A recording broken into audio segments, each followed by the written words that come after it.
Margaret Wilson didn't think much of the mound she first noticed in her backyard. In Arizona, small ant nests were nothing unusual. She brushed it off as one of those harmless colonies that appeared and disappeared without anyone caring. But this one was different.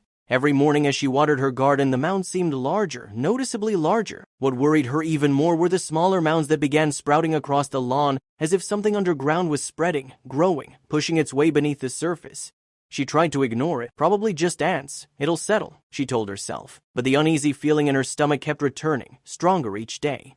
Something wasn't right. By the end of the week, the original mound had grown to the size of a large bucket. Margaret finally gave up trying to reassure herself. She called local pest control and asked them to come immediately. The experts arrived with advanced inspection tools, thermal scanners, soil probes, ground sensors. It felt less like pest control and more like the start of a geological investigation. Minutes later, everything changed. The lead expert froze. His eyes widened as he stared at the readings on his tablet. Then, without warning, he stumbled backward, face suddenly drained of all color. "Everyone back away, now!" he shouted. His team instantly stopped what they were doing, stepping away from the mound as if it might explode. Margaret's heart pounded as she hurried toward him. "What's wrong?" she asked, voice trembling. He turned to her with an urgency that chilled her to the bone. "Go inside your house," he said. "Lock the doors. Do not come back out here." She had never heard a professional speak like that. No calm explanation, no gentle reassurance, just fear. As she backed away toward her house, she saw him grab his radio. "I need specialized backup," he said, panic edging into his voice. "We've got a massive colony, biggest I've ever seen. Potentially dangerous." Only then did Margaret understand.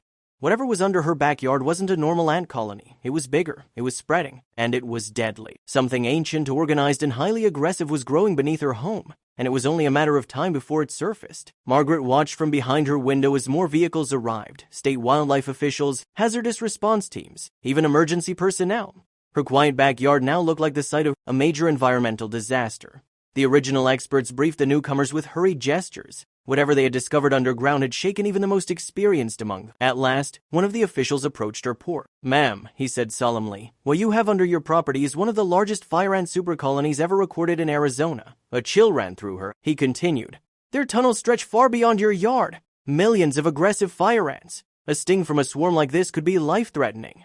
Margaret's knees weakened. She sat down slowly, gripping the arm of the chair. The teams acted quickly. They brought in industrial equipment, positioning a massive tank beside the primary mound. She watched in disbelief as they began pouring concrete gallons upon gallons directly into the tunnels below. For hours, the concrete disappeared into the earth as if being swallowed whole. When the mixture finally hardened days later, the authorities excavated the subterranean structure. What emerged stunned everyone. A sprawling, cathedral-like network, an architectural masterpiece carved by millions of ants. The officials were so astonished that instead of destroying it, they preserved the hardened structure as a scientific monument. Margaret had expected a simple ant nest. Instead, she had been living on top of a biological supercity, one of the largest and most dangerous colonies ever found, and it had been growing silently beneath her feet the entire time.